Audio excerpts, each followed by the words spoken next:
किसानों के आंदोलन के मुद्दे से आज किसानों के आंदोलन का 5वां दिन है। आपको बता दें कि दिल्ली के 5 बॉर्डर पॉइंट पर किसान अपनी मांगों को लेकर डटे हुए हैं। सुबह की 2 तस्वीरें आपको हम दिखाते हैं, दिल्ली हरियाणा सिंगू बॉर्डर और दिल्ली यूपी गाजीपुर बॉर्डर। देखिए तस्वीरें, सिंगू बॉर्डर पर किसान सुबह सुबह चाय की चुस्कियां ले रहे हैं।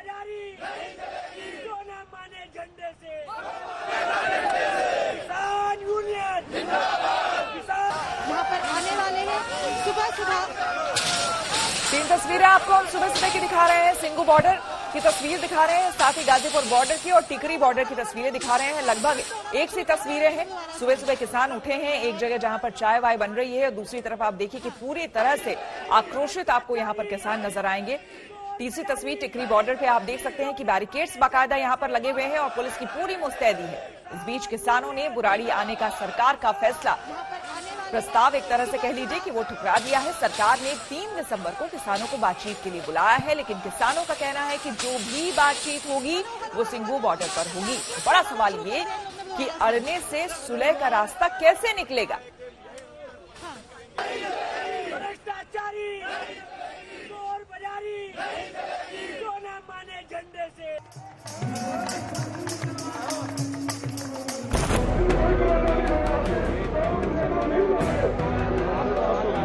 अभी दिल्ली आए हैं। दिल्ली जब तक बैठेंगे, जब तक हमारा जो इन्हें काले कानून पास किए हुए हैं, कानून बनाए हुए हैं, जब तक वो रद्द नहीं कर देते। मोदी जी खुद बातचीत करें और पूरे देश की 500 से प्लस जथेबंदियां हैं उनको निमंत्रण दिया जाए। सत्ता वास्ते जांच कर रहे सबको बंदोबस्त साढ़े कोल बंदोबस्त भावे 6 महीने लग जाए रद्द करा के जावांगे। लंबे आंदोलन के लिए तैयार हैं किसान। गाना बजाना, खाना पीना सारा इंतजाम है। पूरी तैयारी के साथ बॉर्डर पर जमा है किसान। किसान अभी भी सिंधु बॉर्डर पर डटे हुए हैं। उनका कहना है जब तक हमारी मांगे नहीं मानी जाएगी हम यहां से टस से मस नहीं होंगे। आप देख सकते हैं कि किसानों ने रात सड़क पर किस ढंग से बिताई है और यहां तमाम नेता और किसान आंदोलनकारी डटे हुए हैं। देख सकते हैं कि सड़कों पर, ये सिंधु बॉर्डर का इलाका है जहां पर सड़कों पर लोग अभी भी यह ऐसे बिछा करके सोए हैं। रात इन्होंने ऐसे ही बिताई है। कृषि सुधार कानून के खिलाफ आंदोलन का आज 5वां दिन है, लेकिन सरकार और किसानों के बीच सुलह का अब तक कोई रास्ता नहीं निकल पाया है। बीच का रास्ता निकालने के लिए बीती रात बीजेपी अध्यक्ष जेपी नड्डा के घर गृह मंत्री अमित शाह, कृषि मंत्री नरेंद्र सिंह तोमर और रक्षा मंत्री राजनाथ सिंह की मौजूदगी में करीब 2 घंटे तक बैठक चली। इससे पहले गृह मंत्री अमित शाह ने आंदोलन कर रहे किसानों को बुराड़ी आकर प्रदर्शन करने और बातचीत का प्रस्ताव दिया था, लेकिन किसानों ने बुराड़ी जाने की सरकार की पेशकश को ठुकरा दिया। किसानों का साफ कहना है कि वो किसी शर्त के साथ बातचीत नहीं करेंगे। पंजाब हरियाणा के किसान सिंगू बॉर्डर पर बातचीत करना चाहते हैं, जबकि गाजियाबाद पर डटे यूपी के किसान जंतर मंतर या बोट क्लब में प्रदर्शन की इजाजत पर अड़े हुए हैं। जब सरकार ने गलबात को भी कंडीशन लगा दिया है, हुण असीं पटारी पार्क में नहीं जाएंगे, कभी नहीं जाएंगे। किसानों को हरियाणा में ही रोकने की कोशिशें भी बेकार हो गई हैं। किसानों का एक बड़ा हुजूम दिल्ली में पैर जमा चुका है। हालात ये है कि दिल्ली चारों ओर से घिर चुकी है। दिल्ली से बाहर जाने वाले सभी रास्ते बंद पड़े हैं। हरियाणा को जोड़ने वाले सिंगू बॉर्डर पर हजारों किसान डटे हुए हैं। उधर गाजियाबाद बॉर्डर पर भी किसानों का डेरा है। पुलिस ने जैसे तैसे इन्हें रोक रखा है। वहीं किसानों का एक जत्था दिल्ली के बुराड़ी मैदान पर पहुंच चुका है और आगे की रणनीति तैयार की जा रही है। सोनीपत को जोड़ने वाले सिंगू बॉर्डर पर किसानों का जत्था पहले से ही पहुंच चुका था। ये रास्ता पूरी तरह से बंद हो चुका है। उधर गाजियाबाद के गाजीपुर बॉर्डर पर जमा यूपी के किसान भी दिल्ली पहुंचने की कोशिश में हैं।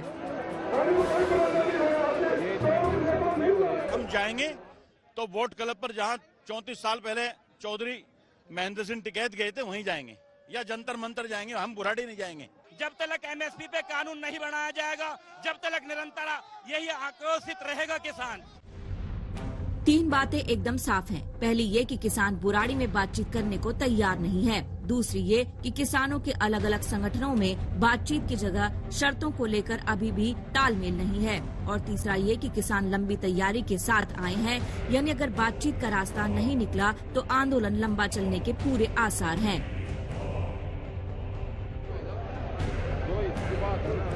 आज तक ब्यूरो। और इस वक्त 2 संवाददाता हमारे साथ जुड़ रहे हैं। अशोक सिंघल हमारे साथ सिंगू बॉर्डर से जुड़ रहे हैं और कुणाल हमारे साथ जुड़ रहे हैं गाजीपुर बॉर्डर से। सबसे पहले अशोक, आपसे जानना चाहेंगे कि फिलहाल वहां पर क्या स्थिति है, क्या कह रहे हैं किसान, क्योंकि लगातार सरकार की तरफ से कहा जा रहा है कि वो बातचीत करने को तैयार हैं। आप माहौल तो बनाइए। देखिए श्वेता, मैं आपको किसान नेताओं से भी बात कराऊंगा, लेकिन मैं दिखाना चाहता हूं कि सिंगू बॉर्डर पर रात सड़कों पे इसी ढंग से इन्होंने बिताई है और सुबह सुबह नाश्ता भी बनाया है। खुद ही लंगर बना रहे हैं और खुद ही अपने चिटाई और रजाइयां ले लेकर के ट्रैक्टर ट्रैली में पूरा सामान भर के ये लोग आए हुए हैं और सुबह से ही यहाँ पे सरकार के खिलाफ नारेबाजी भी कर रहे हैं। मेरे साथ किसान नेता मौजूद हैं 2, सुखविंदर जी हैं, जसवीर जी हैं। मैं इनसे बात करूंगा, इनसे बात कराने की कोशिश करता हूँ। जसवीर जी, सबसे पहले आप, ये आंदोलन कब तक रहेगा? सरकार के लिए हम बातचीत करने को तैयार हैं। ये आंदोलन तो शुरू होया है, अभी रहेगा कितनी देर ये सरकार के ऊपर मुनहसर है। सरकार हमारे ऑर्डिनेंस है जो लेकर आए खेती के, उनको जल्दी रद्द कर देगी तो जल्दी खत्म हो जाएगा। अगर नहीं ये उसको कुछ उसके ऊपर ध्यान देगी तो ये लंबा चलेगा, साल भर चलेगा। सुखविंदर जी, सरकार कह रही है आप आइए बातचीत कीजिए, बुराड़ी जाइए। बुराड़ी क्यों नहीं जा रहे हैं आप लोग? वहाँ पर पूरी व्यवस्था सरकार कर रही है। शर्तों के आधार पे बुराड़ी नहीं जाएंगे। सरकार बातचीत का पहले माहौल तैयार करें। उनके तोमर जी तो बोल रहे हैं कि ऑर्डिनेंस बहुत बढ़िया है। ऑर्डिनेंस अगर बहुत बढ़िया है तो लाखों लोग अलग अलग जगहों से जो दिल्ली क्यों आ रहे हैं, पहले अपना माइंड सेट करें कि ऑर्डिनेंस रद्द करने की कवायद कैसे शुरू करनी है। बिल्कुल, ऑर्डिनेंस रद्द कैसे करें, तब तक हम हिलेंगे नहीं जब तक ऑर्डिनेंस रद्द नहीं होगा। देख सकते हैं कि पूरे किसान यहाँ पर अपने सारे पूरे सम्मान के साथ बंदोबस्त करके आए। इनका ये कहना साफ तौर से कि सरकार कंडीशनल बातचीत जो करना चाहती है कि पहले बुराड़ी जाओ तब बातचीत होगी, ये हमको मंजूर नहीं है। हम बातचीत करने को तैयार हैं। किसानों का यही कहना है। देख सकते हैं कि सुबह यहाँ पे लंगर भी बनाया गया, नाश्ता भी परोसा गया और इस ढंग से किसान जो है बैठ करके ऐसे ही पर यही सड़कों पे सोए। और अगले कई दिनों तक इनका यही प्लान है कि जब तक ये मांगे और कानून रद्द नहीं होगा तब तक हम मानने वाले नहीं। पूरा बॉर्डर सील किया गया, ये सिंगू बॉर्डर का, यहाँ पर पूरी पुलिस तैनात है। ये ट्रैक्टर ट्रैली इसी ढंग से पूरी व्यवस्था करके श्वेता आए हैं और ये यहाँ से इनका कहना है कि कोई भी सरकार की कंडीशनल बातचीत मानने को जब तैयार तक नहीं मांगे है। नहीं मानी जाएगी तब तक ये मानने को तैयार नहीं है और ना ही हटने को तैयार है। हम चलते हैं गाजीपुर बॉर्डर, वहां पर हमारे संवाददाता कुणाल हमारे साथ जुड़े हुए हैं। कुमार, आपसे जानना चाहेंगे गाजीपुर बॉर्डर, वहां पर क्या स्थिति है? देखिए, जो उत्तर प्रदेश के किसान हैं वो भी हालांकि इस मूवमेंट में सामने आ गए हैं, वो भी शामिल हो गए हैं इस आंदोलन में, लेकिन अभी भी ये बड़ा सवाल है और रह रहकर ये सवाल उठ रहा है कि ऐसा क्यों सिर्फ आसपास और मुख्य तौर पर पंजाब के किसान, मान लीजिए अब उत्तर प्रदेश के भी किसान यहां पर सामने आ गए हैं, लेकिन पूरे देश के किसान वो भी इस मूवमेंट में शामिल नहीं है। देखिए श्वेता, उत्तर प्रदेश के उत्तराखंड के मुख्य तौर पर जो किसान हैं वो आ रहे हैं और यहाँ गाजीपुर बॉर्डर पर उन्होंने डेरा जमाया हुआ है। तमाम लोग यहाँ पर हैं। आपको हम पीछे की भी तस्वीर दिखाएंगे कि किस तरीके से बॉर्डर पर तमाम किसान डटे हुए हैं। दूसरी तरफ जो है बैरिकेडिंग की गई है, जो कोशिश ये है कि यहाँ से आगे नहीं बढ़ने दिया जाए। पूरी तरह से जो फोर्स है, अर्धसैनिक बलों की टुकड़ियां हैं, दिल्ली पुलिस के जवान हैं, बैरिकेडिंग है। आपको दूर दिखाएं कि किस तरीके से जो सीमेंट के जो बैरिकेड्स हैं उनको भी बुलडोजर के जरिए यहाँ पर लगाया जा रहा है। ये तमाम अपनी तरफ से प्रशासन की तैयारी है कि यहाँ से आगे नहीं बढ़ने दिया जाए। आप लोग जो आ रहे हैं, आप उत्तर प्रदेश से हैं, कहाँ से? हम उत्तर प्रदेश मुजफ्फरनगर से हैं। क्या आप लोगों का पहले ये हरियाणा और पंजाब के किसानों का आंदोलन था, क्यों ऐसा लगता है कि अब आप लोगों को शामिल होना पड़ा? क्योंकि पहले तो हरियाणा और पंजाब की तरफ से देखो, ऐसा है, हमारा जो है किसान संगठन है और किसान यूनियन है। हमारा राष्ट्रीय जो अध्यक्ष है हमारे जो नरेश टिकैत जी हैं, तो जब हम किसान नेता हैं और किसान यूनियन हमारा, तो हमें किसानों का साथ देना पड़ेगा, चाहे भले ही हमें इस पर कितनी कुर्बानी करनी पड़े। इन बैरिकेड से हम नहीं डरते हैं। हम बैरिकेड जिस टाइम हमें आदेश होगा, हमारे राष्ट्रीय नेताओं का आदेश होगा, तो हम बैरिकेड भी तोड़ देंगे। तोड़ने की योजना अभी तो नहीं है ना? फिलहाल हमारी कोई योजना नहीं है। कुणाल, साफ सवाल उनसे ये पूछिए कि चूंकि वो किसान नेता हैं और इसीलिए उनको इस आंदोलन से जुड़ना है, इसलिए वो यहाँ पर सिर्फ प्रदर्शन के तौर पर वो खड़े होने के लिए आए हैं, या फिर उनका विरोध है किसी बात को लेकर? क्लैरिटी होनी बहुत जरूरी है। बिल्कुल, जो आप लोगों का विरोध है वो किस बात को लेकर के? जो बिल है उसमें कौन सी बात ऐसी है जो आप लोगों को पसंद नहीं आ रही? जो ये तीनों कानून है, ये तीनों के तीनों किसान के हित में नहीं है, तीनों के तीनों विपरीत हैं। हम इन कानूनों के खिलाफ हैं। इन कानूनों को वापस सरकार ले ले, बस हम वापस चले जाएंगे। लेकिन उसमें कुछ तो बात होगी जिसके विरोध में होंगे। तीनों कानूनों में ऐसा क्या है जिसपे आप लोगों को ऐतराज है? 3 कानूनों से इतना नुकसान हुआ है। जो हमारी धान की फसल 4500 रुपए कुंटल, 4000 रुपए कुंटल, 3500 रुपए कुंटल बिकती थी, वो अब क्या 1000 रुपए कुंटल और 1200 रुपए कुंटल में बिकी है। 800 रुपए। जो हमारी मक्का है 2200 रुपए कुंटल बिकती थी, वो 700 और 800 रुपए कुंटल में बर्बाद होगी। इस मोदी ने हमें बर्बाद कर दिया है। ये चाय बेचने वाला कहता है कि मैं चाय बेचने वाला हूं। कुणाल आएंगे आपके पास और हम जानकारी लेंगे। विरोध प्रदर्शन अलग अलग जगहों पर हमें देखने को मिल रहा है, लेकिन इस बीच आपको बता दें कि किसान अपनी मांगों पर अड़े हुए हैं। उन्होंने बुराड़ी जाने वाली गृह मंत्री अमित शाह की अपील को सिरे से खारिज कर दिया है। दूसरी तरफ मोदी सरकार की ओर से लगातार किसानों को मनाने की कोशिश हो रही है। अब किसानों के मुद्दे पर सियासत भी जबरदस्त तरीके से हो रही है।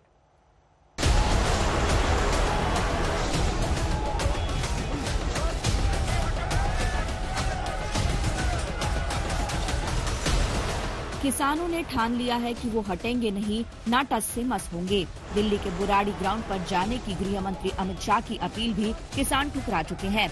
किसान लगातार अपनी मांग पर अड़े हुए हैं। वो कह रहे हैं कि किसानों के साथ धोखा हुआ है।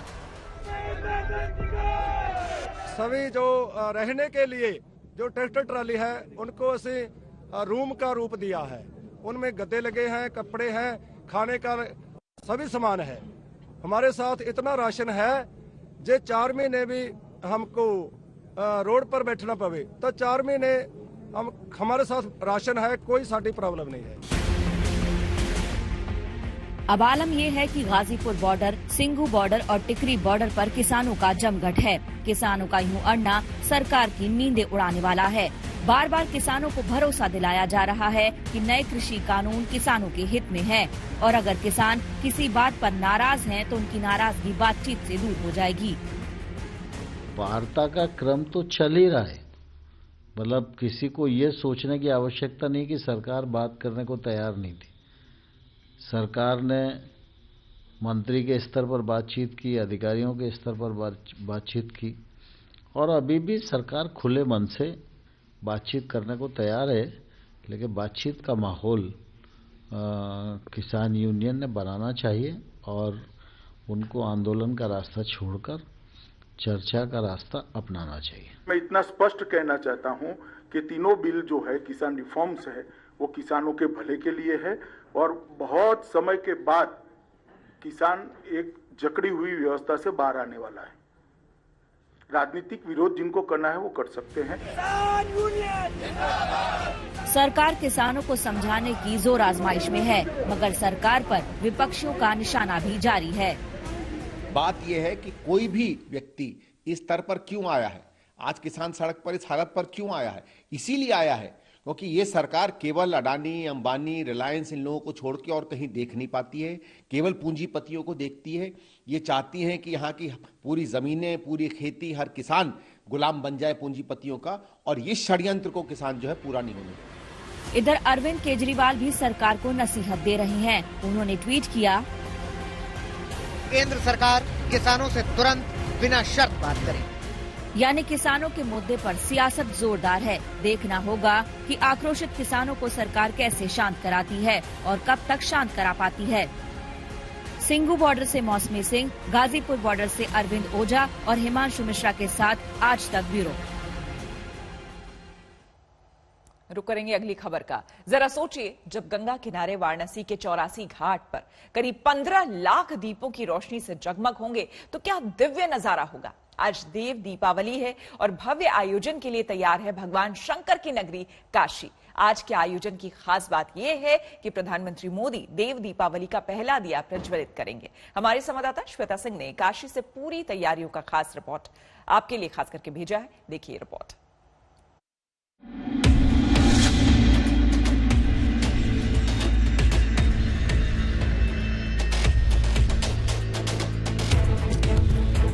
गंगा की लहरों पर उल्लास का उत्सव होगा। घाटों के किनारों पर उमंगों का मेला होगा। देवताओं के स्वागत में मोक्ष धरा का श्रृंगार हो रहा है।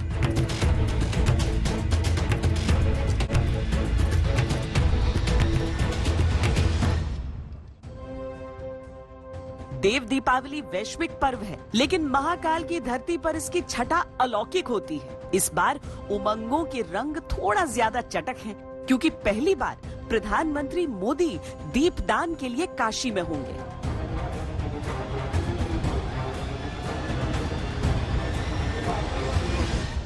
प्रधानमंत्री नरेंद्र मोदी यूं तो वाराणसी कई बार आए हैं, लेकिन देव दीपावली के अवसर पर पहली बार वो वाराणसी आ रहे हैं। और इसीलिए चूंकि यहाँ पर उनका पूरा कार्यक्रम तय है कि कहां कहां पर उन्हें जाना है, यहाँ इसी रास्ते से होते हुए आगे के रास्ते से वो प्रवेश करेंगे, जो कि काशी विश्वनाथ कॉरिडोर, जो कि एक तरह से कहा जा सकता है कि उनका ड्रीम प्रोजेक्ट है। बाबा विश्वनाथ की भक्ति में उनका छोटा सा समर्पण है। लेकिन इसके साथ ही वाराणसी के जो बाकी हिस्से भी हैं, जिस सड़क का उन्हें 72 किलोमीटर लंबी सड़क का उद्घाटन करना है, जहां सारनाथ जहां पर जाना है उन्हें वो सारी जगह, और साथ ही यहाँ पर जो गंगा घाट है जहां से क्रूज के जरिए वो रविदास घाट से तक पहुंचेंगे, तो ये सारी वो जगह हैं जो पूरी तरीके से तैयार इस समय की जा रही है। कार्तिक पूर्णिमा पर काशी के 84 घाटों पर अद्भुत दृश्य होगा। छटा ऐसी होगी कि पहले के तमाम देव दीपावली का वैभव पीछे छूट जाए। काशी तट लगभग 15 लाख दीप से जगमगा उठेगा। पहला दीपक खुद प्रधानमंत्री नरेंद्र मोदी के हाथों से प्रज्वलित होगा।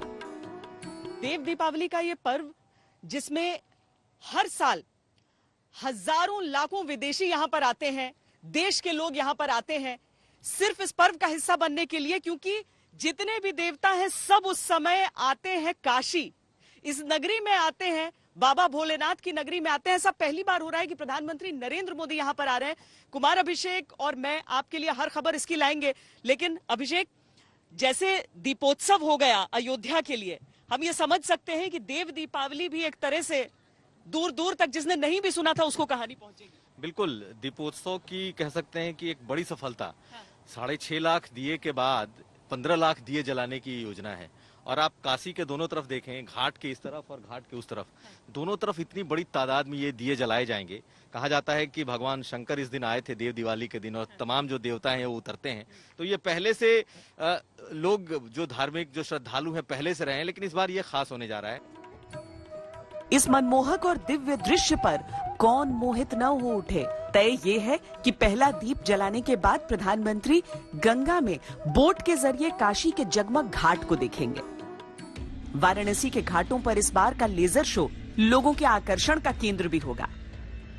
जिस तरीके से अयोध्या के लेजर शो ने दुनिया को उसकी दीपावली की भव्यता से रूबरू कराया, कुछ वैसी ही कोशिश इस बार वाराणसी के घाटों पर भी होगी।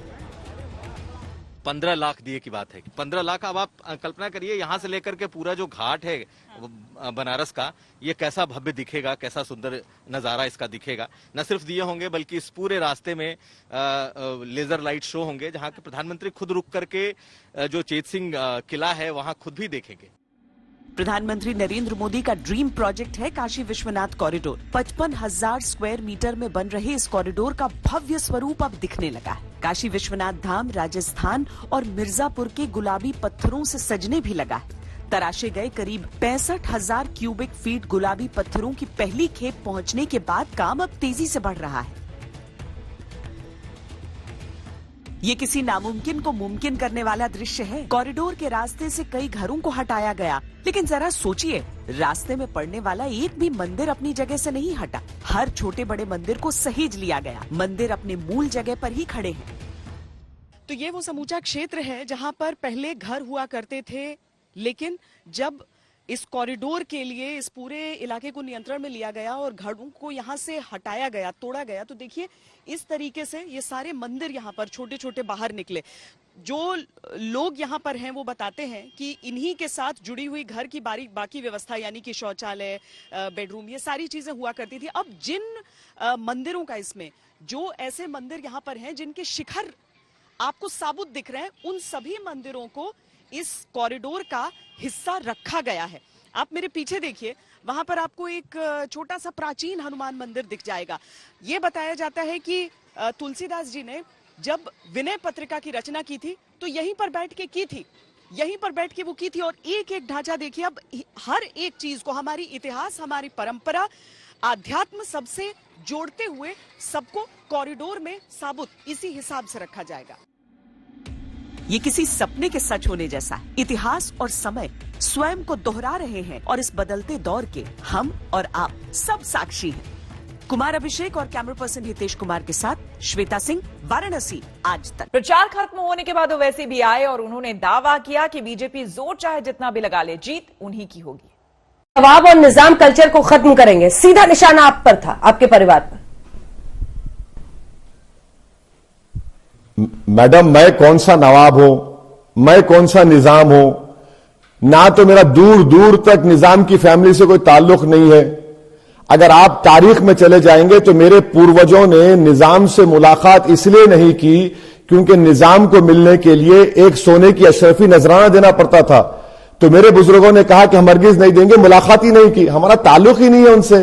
हां, हैदराबाद का एक मखसूस कल्चर है, एक तहजीब है, शाइस्तगी है, जबान में मिठास है। तेलुगु जो बोली जाती है वो दूसरी तेलुगु से मुख्तलिफ है, उर्दू जो बोली जाती है वो मुख्तलिफ है। अगर आप इस कल्चर के मुखालिफ हैं तो आपने तो हैदराबाद को समझा ही नहीं, आपने हैदराबाद को समझा ही नहीं। अगर हैदराबाद को समझते तो आप यहां की तहजीब तमद्दुन के कायल होते, यहां की जबान की शीरनी को, उसकी मिठास को समझते, चाहे वो तेलुगु हो या उर्दू हो। आप कुछ जानते नहीं है, आप पैराशूट से उतरे और शुरू हो गए अपनी वो पुराना कैसेट चला दिए यहां पर। लेकिन आप भी ओवैसी साहब चाहते हैं हमेशा कि एक अच्छी जंग तभी बनती है जब दुश्मन भी ताकतवर हो। इस बार आपको विरोधी जबरदस्त मिला है, जिसमें एक के बाद एक पूरी कार्पेट बॉम्बिंग बीजेपी कर रही है। इस बात को तो आप भी मानेंगे। मैडम देखिए, आपको मैं हमारी पार्टी के ताल्लुक से बता रहा हूं कि 1986 में एनटी रामाराव अपने पीक पर थे, तो मेरे हैदराबाद पार्लियामेंट कॉन्स्टिट्यूंसी में एनटी रामाराव की पार्टी में एक शिवारेड्डी नाम का, बम्बुलू शिवारेड्डी बोलते, बॉम्ब शिवारेड्डी, वो बॉम्ब फेंका था। 2002 में चंद्रबाबू नायडू चीफ मिनिस्टर मेरे कॉन्स्टिट्यूंसी के गली गली में फिरे। आज बीजेपी फिर रही है, कोई फर्क नहीं पड़ेगा, आप देख लेंगे 4 तारीख को इंशाअल्लाह ताला। अरे आइए ना, डेमोक्रेसी में कौन रोक रहा है? मगर आप लोग जो अनाप शनाप बक रहे हैं, कारपेट बॉम्बिंग, आप सर्जिकल स्ट्राइक करेंगे। आप बताइए मैडम, किसी देश के एक इलाके पे कोई सर्जिकल स्ट्राइक करता है, ये जबान इस्तेमाल करेंगे आप बोलेंगे पाकिस्तानी है यहां पर। अरे भाई, यहां पर अमन से हिंदू भाई, मुसलमान, हमारे दलित, बंगाली, मारवाड़ी कम्युनिटी के लोग आराम से रह रहे हैं। आप बोल रहे हैं कि यहां रोहिंग्या है, पाकिस्तानी है, ये जबान। अच्छा, फिर अगर आप हैं तो होम मिनिस्टर क्या कर रहे हैं? होम मिनिस्टर सो रहे थे इतने साल से, आप क्यों नहीं पकड़ा उसको आपने? हम तो बोल रहे सर पकड़िए उनको, अगर कोई इलीगल है यहां पर पकड़िए। कौन रोक रहे? हम रोक रहे हैं क्या उनको? आपको जंजीरों से बांध के बैठे, आप नहीं कर सकते? ये तो गलत बात है ना। आप तो इलेक्शन की कैंपेनिंग के नाम पे आप तो पूरे इलाके के लोगों को, पूरी शहर को बदनाम कर रहे हैं, तौहीन कर रहे हैं आप। लेकिन ये भी तो सोचिए ना वैसी साहब की, इस देश की संसद में अगर हर बिल जिसको सरकार लाती है उसकी मुखालफत करने वाला शख्स कौन होता है? असदुद्दीन ओवैसी। चाहे वो सीएए बिल हो, चाहे ट्रिपल तलाक हो, चाहे फार्मर्स बिल को भी, लेकिन जो खास तौर पर सीएए बिल था या फिर उसके बाद से उससे पहले ट्रिपल तलाक बिल था, हर चीज पर आप कहते हैं कि अब जब ये नया ऑर्डिनेंस राज्य सरकारें ला रही हैं, जिसको यूपी सरकार ले भी आई है, लव जिहाद पर। हालांकि उसका नाम नहीं है, लंबा चौड़ा उत्तर प्रदेश धर्म परिवर्तन विदेश वो कानून है, जो भी है, लेकिन इन सब के खिलाफ आप कहते हैं कि संविधान खतरे में है, ये सरकार हिंदू राष्ट्र बनाना चाहती है, ये सरकार जानबूझकर मुस्लिमों को टारगेट कर रही है। तो आप एक धार्मिक आइडेंटिटी की पॉलिटिक्स खेलते हैं ना जब आप करते हैं, इसीलिए बीजेपी ने पूरी ताकत वहां झोंक दी है, क्योंकि अब ध्रुवीकरण उनके लिए आसान हो जाएगा आपके साथ। मैडम, मैं आपको बता रहा हूं कि 4 तारीख के नतीजे आ जाएंगे, घोड़ा मैदान सामने है। अब रहा सवाल कि मैं मुखालिफत करता हूं तो करना चाहिए ना मैडम, डेमोक्रेसी है, वरना तो नॉर्थ कोरिया हो जाएगा इंडिया, कि प्राइम मिनिस्टर नहीं रहेगा बल्कि किम जोंग हो जाएगा, कि बस आ गया और सब जने थाली मारो और उसको अंगूठा लगा दो। यही तो डेमोक्रेसी की खूबसूरती है कि मुखालिफत होना चाहिए, अपोजिशन होना चाहिए और होता रहेगा। अरे भाई, मैं तो कोई बीजेपी का तो नहीं हूं कि मोदी जो बोले और आंख और जबान का गूंगा हो जाओ, आंख का अंधा हो जाओ। मुझे अल्लाह ने दिमाग दिया है, सोचने की समझने की तमीज दी है, तो मैं मुखालिफत करूंगा और ये डेमोक्रेसी के लिए बहुत जरूरी है। जो आज पंजाब के किसान आकर दिल्ली में धरना दे रहे हैं, हम उनको सलाम करते हैं, वो डेमोक्रेटिक राइट है उनका। वरना अगर सब लोग थाली बजाने वाले हो जाएंगे, खवाली करेंगे, तो वो जमहूरियत नहीं हो जाएगी, इसको खवाली डेमोक्रेसी कहना पड़ेगा हमको। तो डेमोक्रेसी के सर्वाइवल के लिए अपोजिशन जरूरी है और सरकार को अपोजिशन करना जरूरी है, क्योंकि अगर वो गलत काम करेंगे तो हमको बताना पड़ेगा, आईना दिखाना पड़ेगा कि संविधान के खिलाफ है। अब जैसे एग्रीकल्चर लॉज है, वो स्टेट का सब्जेक्ट है, आपने गलत उसको लेजिस्लेट कर दिया, कैसे उसको मानेंगे कोई भी। आपकी नजर से जरा ये मैं समझना चाहती हूं, ये बीजेपी का जो जबरदस्त अचानक से इंटरेस्ट, ये दिलचस्पी जागी है हैदराबाद के म्यूनिसिपल चुनाव में, ये क्यों लगता है आपको, ऐसा क्यों है? ओवैसी की वजह से? नहीं, उनका, आप देखिए, उनका राइट है। फार्मर्स के मसले पे कुछ नहीं करना चाह रहे, कोविड के मसले पे कुछ नहीं करना चाह रहे, तो देश की तवज्जो हटाने के लिए पूरे यूनियन मिनिस्टर्स को यहां पर भिजा देते हैं और यहीं पर वो अपना प्रोग्राम चलाते हैं। तो लड़ने से कोई उसके वो नहीं है, लड़िए जरूर, वहां जरूर। मैंने ये कहा कि इतने मंत्री आए दिल्ली से कि शायद अगर डोनाल्ड ट्रंप को भी बुला लेते तो ठीक होता, अरे कोई बचा ही नहीं। उसके बाद भी अगर जो नतीजा निकलेगा तो यानी पहाड़ खोद के चूहा भी नहीं निकाल पाएंगे इंशाल्लाह ये लोग। उत्तर प्रदेश में धर्म परिवर्तन के खिलाफ नए कानून यानी कि एंटी लव जिहाद कानून का खाता खुल गया है। इस कानून के तहत बरेली के एक केस में पहली बार एफआईआर दर्ज हुई है। चोरी छिपे, नाम छुपा करके, स्वरूप छुपा करके जो लोग बहन बेटियों की इज्जत के साथ खिलवाड़ करते हैं, उनको पहले से मेरी चेतावनी, अगर वे सुधरे नहीं तो राम नाम सत्य है कि यात्रा अब निकलने वाली है। लव जिहाद पर यह चेतावनी मुख्यमंत्री योगी आदित्यनाथ ने पहले ही दे दी थी। अब तो कानून भी बन चुका है। इसी कानून के तहत बरेली में पहली एफआईआर भी दर्ज हुई है और पहली बार यूपी में गैर कानूनी धर्म परिवर्तन के लिए नए कानून की धाराओं का इस्तेमाल हुआ है। कल थाना देवरानी क्षेत्र में एक व्यक्ति ने आकर तहरीर दी थाने पर कि उसी का पड़ोसी उवैस नाम का एक लड़का उसकी लड़की को तंग करता है लंबे समय से और धर्मांतरण के लिए दबाव बनाता है ताकि वो उससे शादी कर ले। कल ही जो अध्यादेश से लागू हुआ था, उसी अध्यादेश की धारा 3 और 5 के तहत मुकदमा लिखा गया और अन्य धाराएं भी इसमें आईपीसी की लगाई गई। पीड़ित परिवार ने आरोप लगाया है कि उनकी बेटी को उवैस नाम के एक आरोपी ने झांसा दिया, गुमराह करके अपने जाल में फंसाया, 1 साल पहले अगवा भी किया। जब पुलिस ने पीड़ित लड़की को ढूंढ निकाला और वो घर आई, तब भी आरोपी ने पीछा नहीं छोड़ा और उस पर धर्म परिवर्तन का दबाव बनाता रहा। वो लड़की पढ़ने जाती थी, उसी समय से ये लड़का उस लड़की के साथ बदतमीजी कर रहा है। एक बार भगा के भी ले गया, फिर गांव के लोगों ने इसे समझा दिया मगर नहीं मान रहा है, बदतमीजी पे चालू है, मतलब सुधर नहीं रहा है वो, तो इसके खिलाफ उचित कार्रवाई की जाए। आरोपी उवैस अभी फरार है, उसे जल्द से जल्द गिरफ्तार करने की कोशिश है। लव जिहाद के खिलाफ बने नए कानून में इस तरह के धोखे और ऐसे आरोपियों के लिए कड़े प्रावधान हैं। दोष सिद्ध होने पर इसमें 5 साल तक की सजा हो सकती है। आज तक ब्यूरो। हैदराबाद में होने वाला नगर निगम चुनाव तो छोटा है, लेकिन बीजेपी के मंसूबे बहुत बड़े हैं। दक्षिण का दरवाजा कहे जाने वाले निजामों के शहर हैदराबाद पर कमल की नजर टिक गई है। आपको दिखाते हैं अमित शाह का ताबड़तोड़ हमला। मैं आपको हैदराबाद की जनता को भरोसा दिलाना चाहता हूं कि हम हैदराबाद को नवाब निजाम कल्चर से मुक्त होकर एक मिनी इंडिया बने ऐसा शहर बनाने की दिशा में आगे बढ़ेंगे। निजाम कल्चर को त्याग कर एक आधुनिक शहर बने, इस प्रकार का हम हैदराबाद को बनाएंगे। यहाँ किसी का अपीसमेंट नहीं होगा, किसी के साथ अन्याय भी नहीं होगा। इस प्रकार की नई कार्य संस्कृति का विकास हम यहाँ पर करेंगे। हम डायनेस्टी से डेमोक्रेसी की ओर जाना चाहते हैं।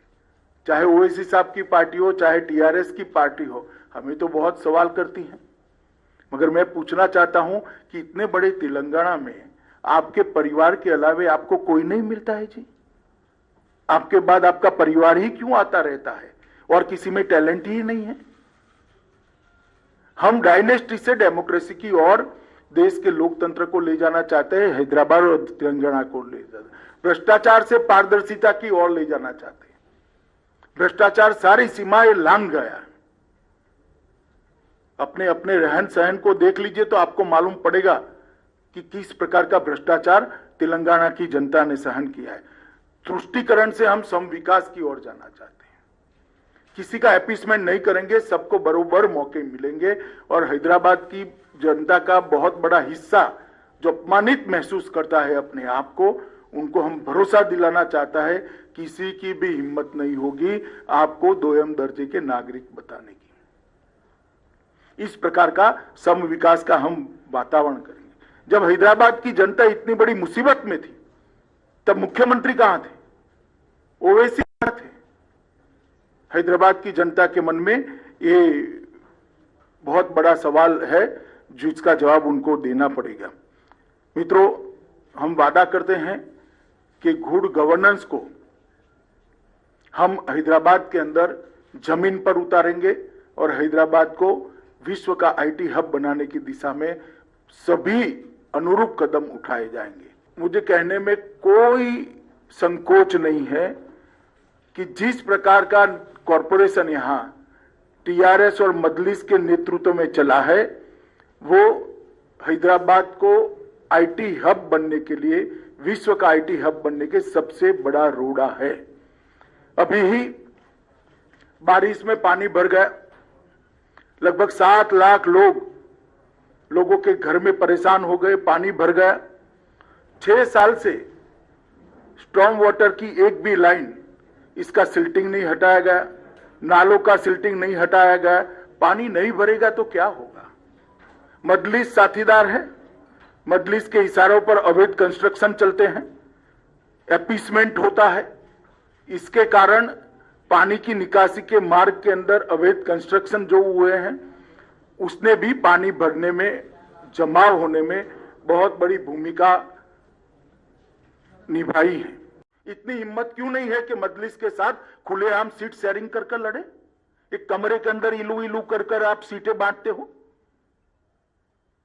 सार्वजनिक रूप से हैदराबाद की जनता के सामने अभी भी प्रचार में 1 घंटा बाकी, कह दीजिए कि हाँ हमारा मजलिस के साथ समझौता है। क्यों हिम्मत नहीं है आपकी? इसका जवाब केसीआर और मजलिस दोनों ने होना चाहिए। और मित्रों, मैं मानता हूं कि आज सरदार पटेल के कारण ही ये हमारा तेलंगाना, यहां से लेकर मराठावाड़ा तक और हैदराबाद भारत के साथ जुड़ा हुआ है। जिन्होंने उस वक्त पाकिस्तान में जाने की मुहिम चलाई थी, वो सभी संस्कृति से, ये निजाम संस्कृति से हम मुक्त कर एक विकसित शहर हैदराबाद को देना चाहते हैं। भाई, मैं जब कार्रवाई करता हूं तब तो हाय तौबा करते हैं पार्लियामेंट में, देखा नहीं है आपने? कितनी बड़ी आवाज में रोते हैं।